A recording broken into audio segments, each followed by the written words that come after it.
मैं doctor Anju Agarwal, associate professor chemistry. आज हम BSc part second physical chemistry के पेपर थर्ड में थर्मोकेमिस्ट्री के इस लेक्चर में उदासीनीकरण ऊष्मा और बंध ऊर्जा या बंध एंथैल्पी के बारे में पढ़ेंगे। जैसा कि हम अब तक पढ़ते आए हैं कि न्यूट्रलाइजेशन यानी उदासीनीकरण क्या है। अम्ल को जब क्षार में मिलाते हैं तो सॉल्ट बनता है और पानी बनता है। तो इस प्रक्रिया को या इस अभिक्रिया को हम उदासीनीकरण कहते हैं। तो यहाँ पर हम उदासीनीकरण की इस क्रिया के फलस्वरूप जो ऊष्मा में परिवर्तन होता है उसको हम उदासीनीकरण ऊष्मा कहते हैं। तो तनु विलयनों में अम्ल के 1 ग्राम तुल्यांक को क्षार के 1 ग्राम तुल्यांक द्वारा पूर्णतः उदासीन करने पर एंथैल्पी में जो परिवर्तन होता है उसे उदासीनीकरण ऊष्मा कहते हैं। जैसे कि HCl है, इसका तनु विलयन NaOH के तनु विलयन के साथ जलीय विलयन के साथ क्रिया करके सॉल्ट NaCl और पानी बनाता है। तो इस प्रक्रिया में जो एंथैल्पी परिवर्तन है वो है 57.32 किलो जूल। अर्थात तनु विलयन में 1 ग्राम तुल्यांक HCl हो और 1 ग्राम तुल्यांक NaOH का पूर्णतः उदासीन करने में 57.2 किलो जूल ऊष्मा उत्सर्जित होती है। यानी कि ये एक ऊष्माक्षेपी अभिक्रिया है। यदि हम प्रबल अम्ल और प्रबल क्षार को प्रबल अम्ल को HA से और प्रबल क्षार को BOH द्वारा प्रदर्शित करें तो उनकी समतुल्य यानी इक्विवेलेंट अमाउंट को जल में घोला जाए तो चूँकि प्रबल अम्ल प्रबल क्षार और प्राप्त लवण जल में पूर्णतः आयनित अवस्था में होते हैं। तो यहाँ हम कह रहे हैं कि HA एक अम्ल है और ये एक प्रबल अम्ल है। तो H aqueous plus A minus aqueous plus B aqueous plus OH minus aqueous, BOH क्षार है। तो उसके फलस्वरूप जो लवण बनेगा वो बनेगा BA, तो वो भी आयनित अवस्था में होगा। तो यहाँ पर B plus aqueous plus A minus aqueous plus H2। तो इस प्रक्रिया में -57.32 किलो जूल एंथैल्पी यानी ऊष्मा बाहर निकलती है। या इसी अभिक्रिया को हम लिख सकते हैं कि H plus aqueous plus OH minus aqueous equal to H2O liquid. यानी कि H plus ion OH minus ion के साथ अभिक्रिया करके पानी बना रहे हैं और इस प्रक्रिया में भी -57.32 किलो जूल ऊष्मा उत्पन्न होती है। तो हम कह सकते हैं कि उदासीनीकरण की इस प्रक्रिया में केवल एक ही क्रिया होती है, यानी कि जल बनता है। H प्लस और OH माइनस आयनों के सहयोग से जल बनता है। इसका मतलब यह है कि प्रत्येक प्रबल अम्ल द्वारा प्रत्येक प्रबल क्षार के उदासीनीकरण पर उत्सर्जित ऊष्मा का मान समान होना चाहिए। और वास्तव में ऐसा ही होता है, जिसको कि एक्सपेरिमेंट्स के आधार पर प्रूव किया गया। और इसमें यह पाया गया कि यहाँ पर HCl और KOH की जब अभिक्रिया होती है तो उस -57.45 किलो जूल ऊष्मा बाहर निकलती है। इसी तरीके से यहाँ पर HCl और लिथियम हाइड्रोक्साइड है, ये भी स्ट्रॉन्ग एसिड और स्ट्रॉन्ग बेस है। इसके फलस्वरूप -57.38 किलो जूल ऊष्मा बाहर निकलती है। HNO3 और NaOH की क्रिया से भी -57.28 किलो जूल ऊष्मा बाहर निकलती है। और HNO3 की KOH के साथ क्रिया द्वारा भी KNO3 बनता है और पानी बनता है और 58.03 किलो जूल ऊष्मा बाहर निकलती है। तो यहाँ हम देख रहे हैं कि इन चारों अभिक्रियाओं में एसिड जो है स्ट्रॉन्ग है और बेस जो है वो भी स्ट्रॉन्ग है। उसके फलस्वरूप जो कॉरेस्पॉन्डिंग जो सॉल्ट बन रहा है और पानी बन रहा है। तो इस हर एक अभिक्रिया में जो है पानी ही बनता है, बाकी सॉल्ट और स्ट्रॉन्ग एसिड और स्ट्रॉन्ग बेस जो है आयनित अवस्था में होते हैं, और प्रत्येक अभिक्रिया में लगभग समान ऊष्मा बाहर निकल रही है। तो ये हम कह सकते हैं कि उदासीनीकरण ऊष्मा जो है निश्चित होती है और इसका औसत मान लगभग -57.2 किलो जूल होता है। इस प्रकार 1 ग्राम H+ आयन और 1 ग्राम OH- आयन के सहयोग से 1 मोल अविजित जल को बनाने की प्रक्रिया उदासीनीकरण की प्रक्रिया कहलाती है। यदि अम्ल या क्षार दुर्बल हो तो उस स्थिति में उदासीनीकरण ऊष्मा का मान -57.32 किलो जूल से कम हो जाता है, क्योंकि इनके उदासीनीकरण में केवल H+ और OH आयनों का ही संयोजन नहीं होता, अपितु दुर्बल अम्ल और दुर्बल क्षार का वियोजन भी होता है, जिसके लिए ऊष्मा की आवश्यकता होती है। जैसे एग्जाम्पल लें, यहाँ पर HCl एक स्ट्रॉन्ग एसिड है और अमोनियम हाइड्रोक्साइड वीक बेस है, तो इनकी न्यूट्रलाइजेशन रिएक्शन के फलस्वरूप जो अमोनियम क्लोराइड बनेगा और पानी बनेगा। तो ऊष्मा परिवर्तन जो है या एंथैल्पी परिवर्तन है वो -51.46 किलो जूल है। इसी तरीके से weak acid HCOOH formic acid और अमोनियम हाइड्रोक्साइड की जब अभिक्रिया होगी तो जो है HCONH4 और पानी बनता है, और इस प्रक्रिया में जो है -49.79 किलो जूल ऊष्मा बाहर निकलती है। इसी तरीके से एसिटिक एसिड एक वीक एसिड है और NaOH स्ट्रॉन्ग बेस है, तो ये क्रिया करके सोडियम एसीटेट बनाएंगे और H2O बनेगा। तो इस प्रक्रिया में भी delta H equal to minus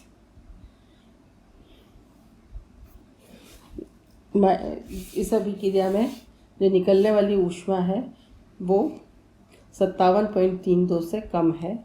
इसी तरीके से हाइड्रोसायनिक एसिड और NaOH की जब अभिक्रिया होगी तो सोडियम साइनाइड बनेगा और H2O बनता है, और इस क्रिया में -12.13 किलो जूल ऊष्मा बाहर निकलती है।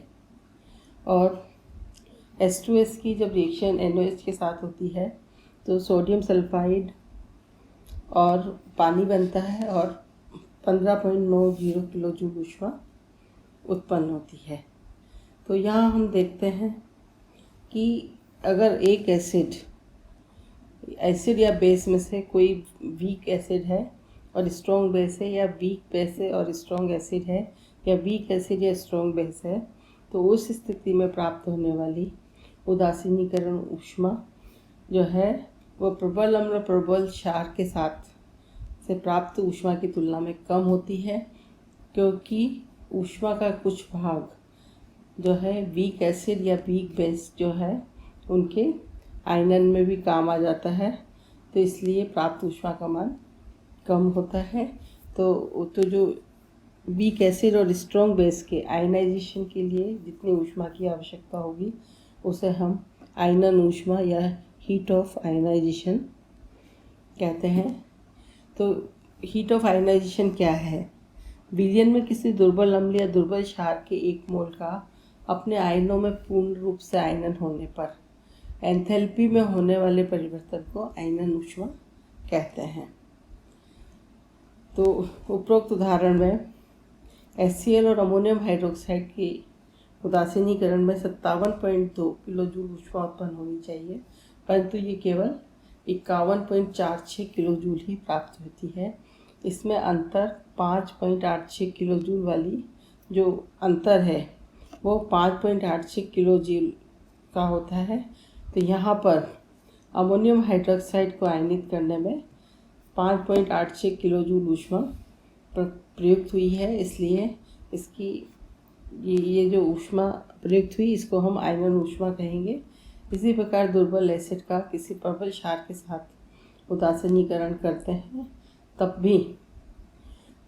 भी जो है प्राप्त ऊष्मा जो है कम होती है, 57.32 किलो जूल से कम होती है।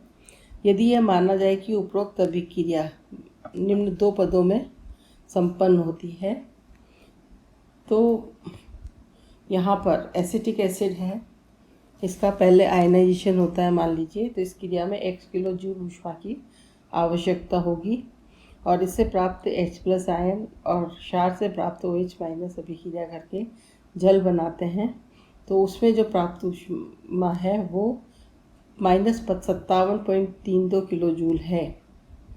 तो हम एसिटिक एसिड के आयनन की ऊष्मा को हम निकाल सकते हैं। तो हम यहाँ पर देखते हैं कि एसिटिक एसिड के लिए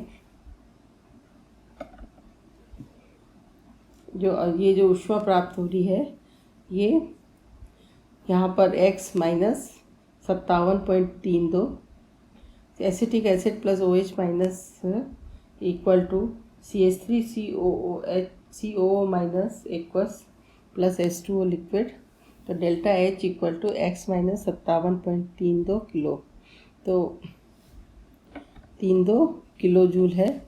तो ये जो ऊष्मा हमें प्राप्त हो रही है वो हो रही है 55.23 किलो जूल इस अभिक्रिया के लिए।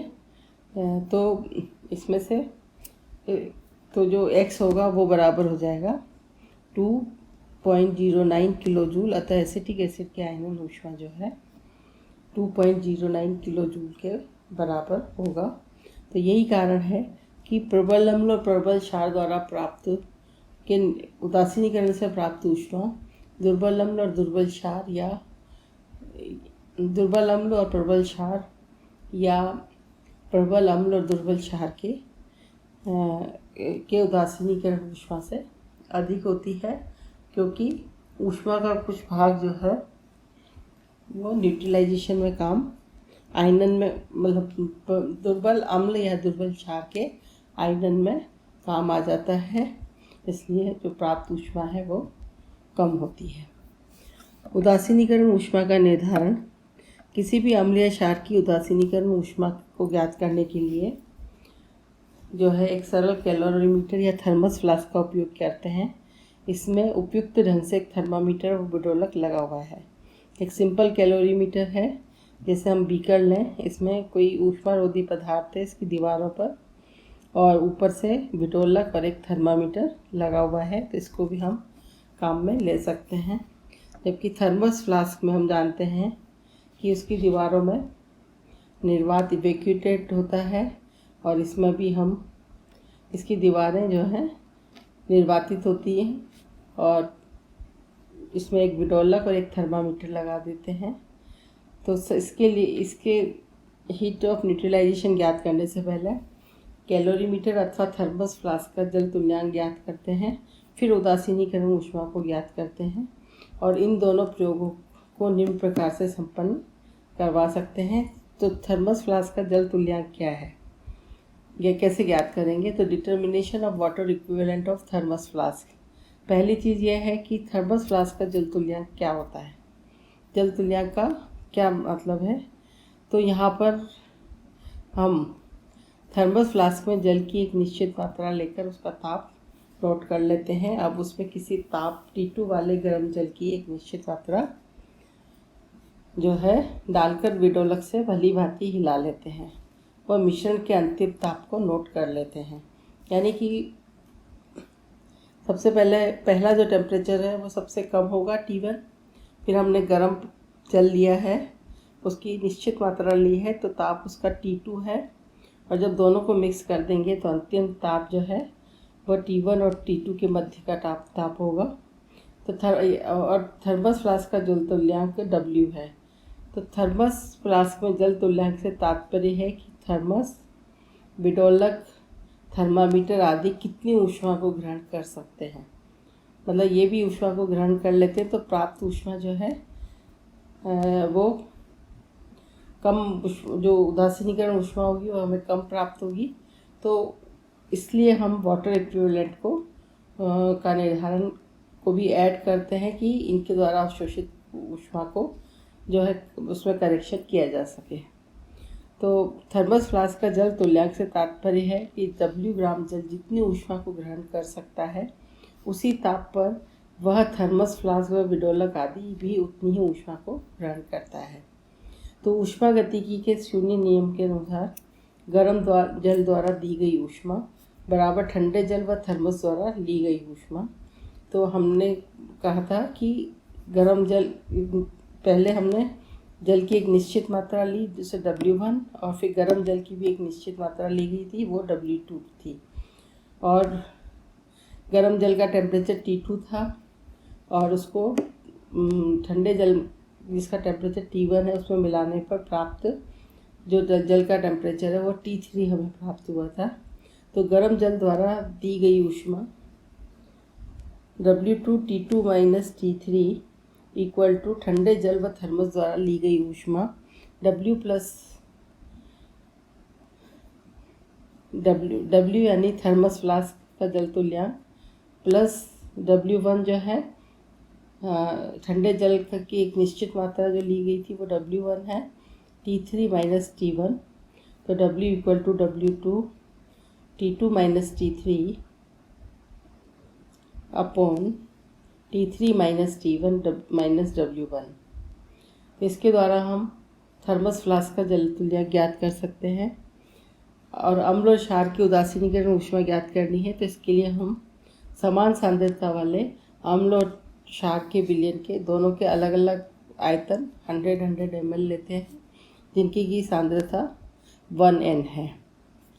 अब इनको लेकर दोनों विलयनों को अलग अलग बीकर में लेकर एक थर्मोस्टेट में या पानी से भरे टब में रखते हैं ताकि दोनों का ताप समान हो जाए। यदि दोनों के ताप में अंतर है तो हम उनका एवरेज नोट कर लेते हैं जो कि T4 के बराबर होगा।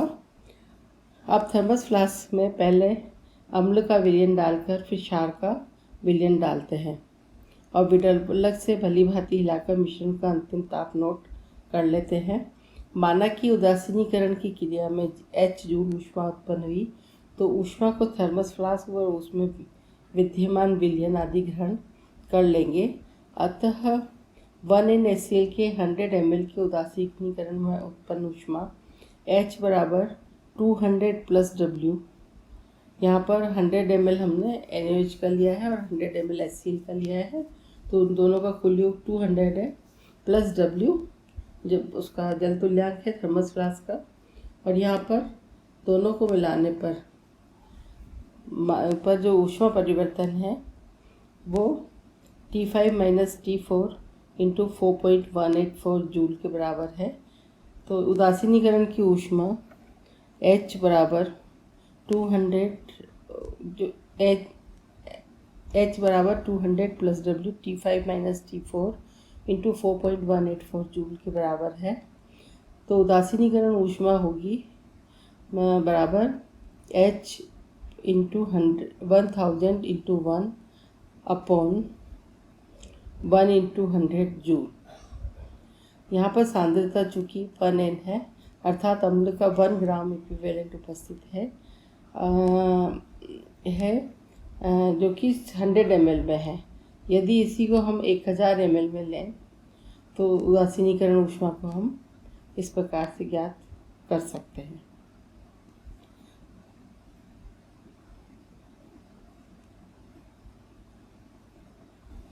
अब है bond enthalpies and bond energies. जैसा कि हम जानते हैं कि जब भी कोई रासायनिक अभिक्रिया होती है तो अभिकारक अणुओं में कुछ बंधों का विखंडन होता है और उत्पादों में और कुछ नए बंध बनते हैं जिसके के द्वारा उत्पादों का निर्माण होता है।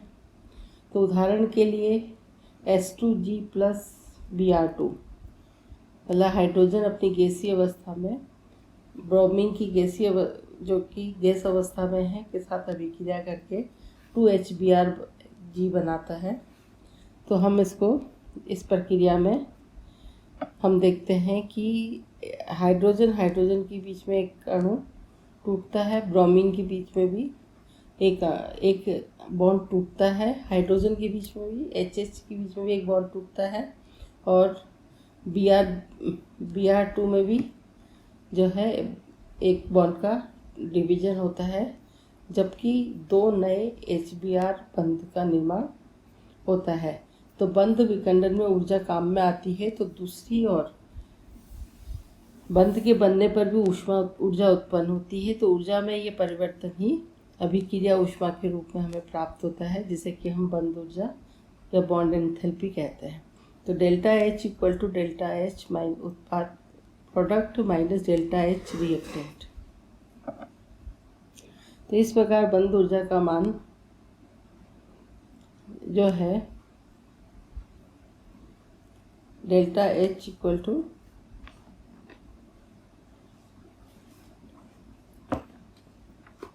उत्पाद माइनस डेल्टा H। तो बंध ऊर्जा का मान अभिक्रिया ऊष्मा मानों से परिकलित किया जा सकता है। यहाँ पर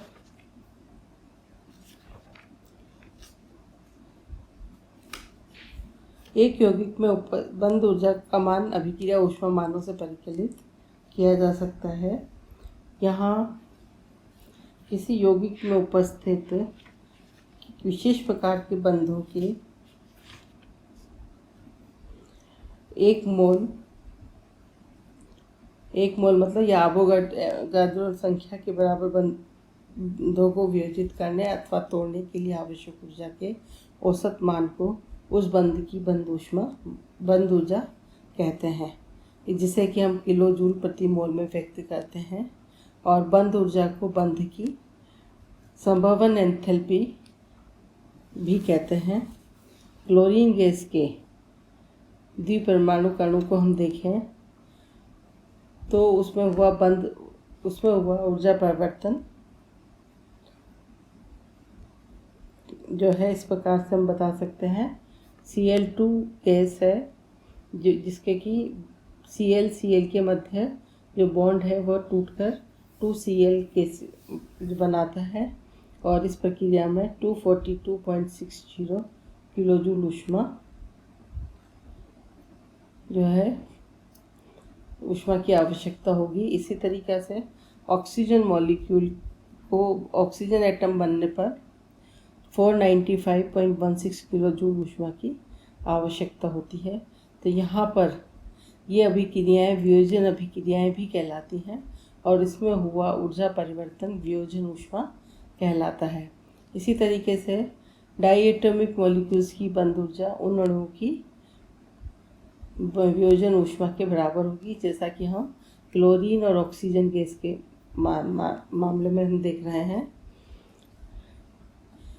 तो बहुपरमाणविक कणों में किसी बंध विशेष की बंध ऊर्जा कुछ कम निश्चित राशि होती है, क्योंकि यह जिस अणु से बंध टूटता है उसकी शेष भाग की प्रवृत्ति पर भी निर्भर करती है। जैसे कि CH बंध की बंध ऊर्जा स्थिर राशि नहीं है, एवं अलग अलग कार्बनिक यौगिकों में इसके अलग अलग मान प्राप्त होते हैं, और वास्तव में किसी बंध के औसत मान की गणना उन बहुत से यौगिकों द्वारा करते हैं जिसमें वो बंध उपस्थित होता है। तो किसी बंध विशेष के लिए इस औसत मान को उस बंध की प्रतिनिधि बंध ऊर्जा कहते हैं, और प्रत्येक यौगिक जिसमें यह बंध उपस्थित होता है के लिए इस प्रतिनिधि बंध ऊर्जा को ही उस बंध की बंध ऊर्जा माना जाता है। तो इसी तरीके से हमने पहले भी पढ़ा है कि समावयवी यौगिकों के लिए संभवन एंथैल्पी का मान बराबर होता है।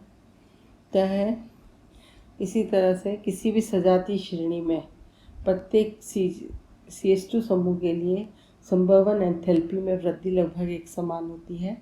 इससे स्पष्ट है कि विशेष प्रकार के बंध की संभवन एंथैल्पी एक योगात्मक गुण है। विभिन्न प्रकार की बंध ऊर्जाओं की गणना करने के लिए हमें तत्व के अणुओं की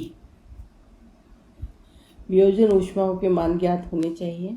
इन मान को स्पेक्ट्रोस्कोपिक मेथड द्वारा ज्ञात किया जा चुका है। जैसे हमने मीथेन में 4 CH बंध की बंध ऊर्जा की गणना करनी है, तो यहाँ हम कार्बन और हाइड्रोजन की वियोजन ऊष्माओं के मान ज्ञात करते हैं। जैसे कार्बन अपनी सॉलिड स्टेट से गैसियस स्टेट में आता है तो उसे जो है 719.6 किलो जूल ऊष्मा की आवश्यकता होती है। उसी तरीके से हाइड्रोजन मॉलिक्यूल के में बंध के टूटने पर बंध टूटकर हाइड्रोजन एटम बनने पर लगभग 435.1 किलो जूल ऊष्मा की आवश्यकता होती है।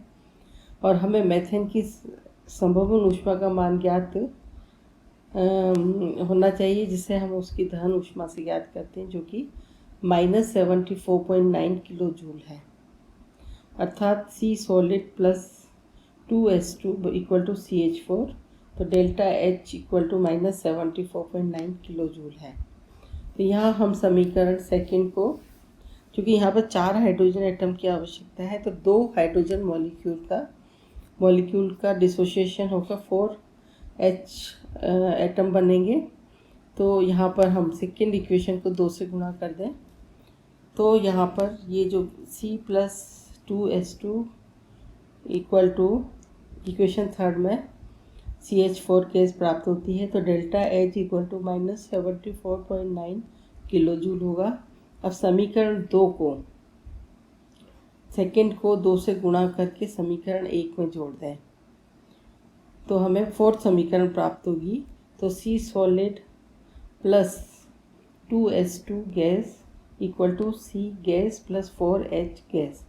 तो यहाँ पर जो टोटल जो एनर्जी है, एंथैल्पी परिवर्तन है, वो 1589.8 किलो जूल है।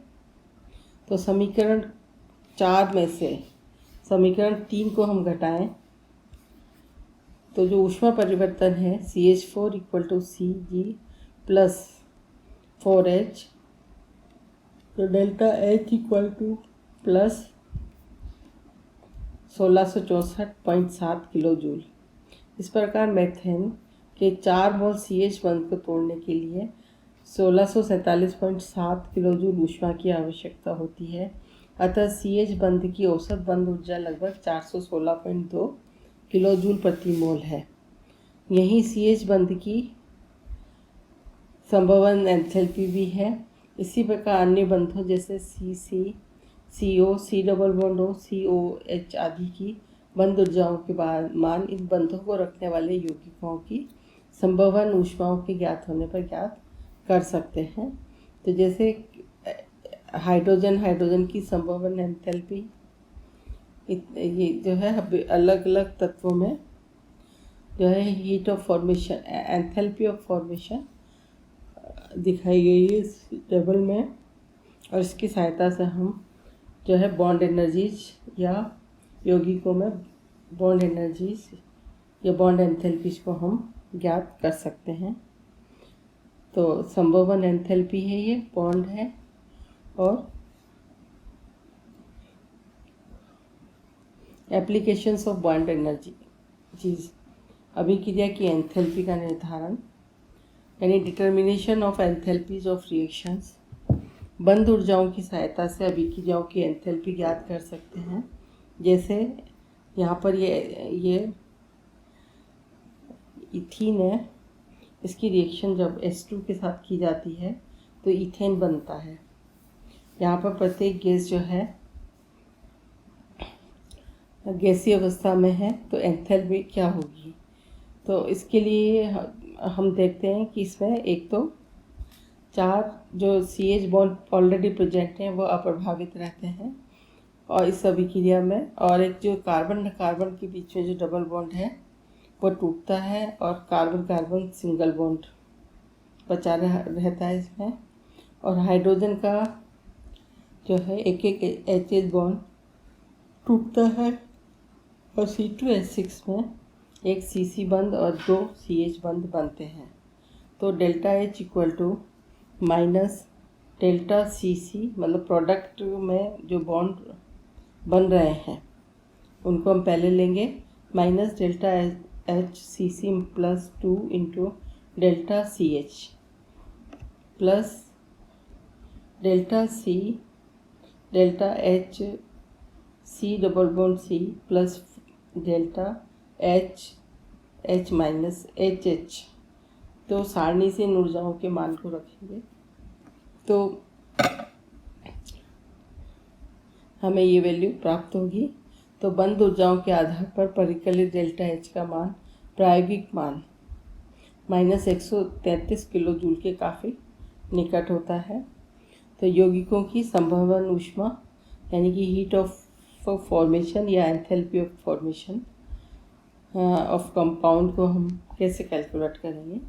तो बंद ऊर्जाओं के मानों की सहायता से हम यौगिकों की संभवन एंथैल्पियों को भी ज्ञात कर सकते हैं। यानी कि हमें एसीटोन के बनने के लिए एंथैल्पी या ऊष्मा ज्ञात करनी है।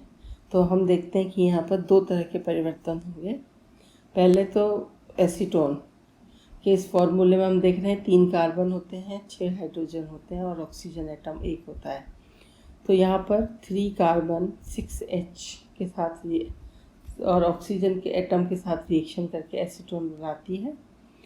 तो डेल्टा एच में परिवर्तन क्या होगा।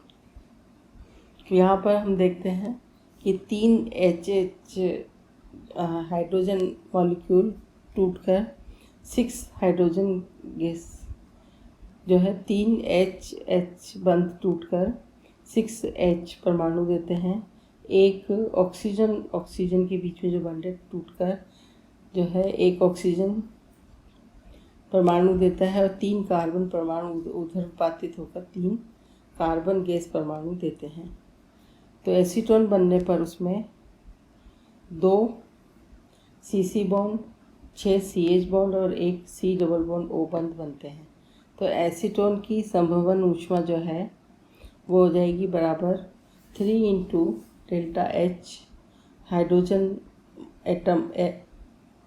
मॉलिक्यूल के लिए plus half delta H oxygen के लिए O बॉन्ड के लिए plus 3H delta H CS gives C gas. तो -2 into delta H CC plus 6 into delta H CH plus delta H C double bond O। तो सारणी से विभिन्न मानों को हम रखने पर जो हमें डेल्टा एच एफ प्राप्त होता है वो -194.25 किलो जूल पर मोल के हम करीब हमें प्राप्त होता है। तो इस तरीके से हम किसी भी यौगिक के बनने के लिए हम संभवन ऊष्मा के द्वारा बॉन्ड एनर्जीज को हम ज्ञात कर सकते हैं। अब है डिटर्मिनेशन ऑफ रेजोनेंस एनर्जी। बंद ऊर्जाओं के आधार पर परिकलित संभवन एंथैल्पियों के मान उसके प्रायोगिक मानों के साथ काफ़ी निकट होते हैं। लेकिन यदि किसी यौगिक में अनुनाद हो तो इन दोनों मानों में काफ़ी अंतर होता है और यही अंतर उस यौगिक को अनुनाद ऊर्जा का माप होता है। जैसे बेंजीन के वियोजन के लिए हम देखें तो यहाँ पर हम देखते हैं कि 6 कार्बन और 6 हाइड्रोजन जो है इसमें हमें प्राप्त होंगे। तो ये मानते हुए कि बेंजीन की केकुलर संरचना होती है तो उसमें 3 डबल बॉन्ड और 3 सिंगल बॉन्ड होंगे। तो यहाँ पर delta H D equal to यानी कि बेंजीन का डिसोसिएशन होगा, इसलिए यहाँ पर इसको डेल्टा एच डी से बता रहे हैं बराबर 3 delta H C C plus 3 delta H C double bond C plus 6 delta H C H. तो यहाँ पर सी सी बॉन्ड के लिए वैल्यू रख देंगे, सी डबल बॉन्ड सी के लिए रख देंगे और सी एच बॉन्ड के लिए हम रखेंगे।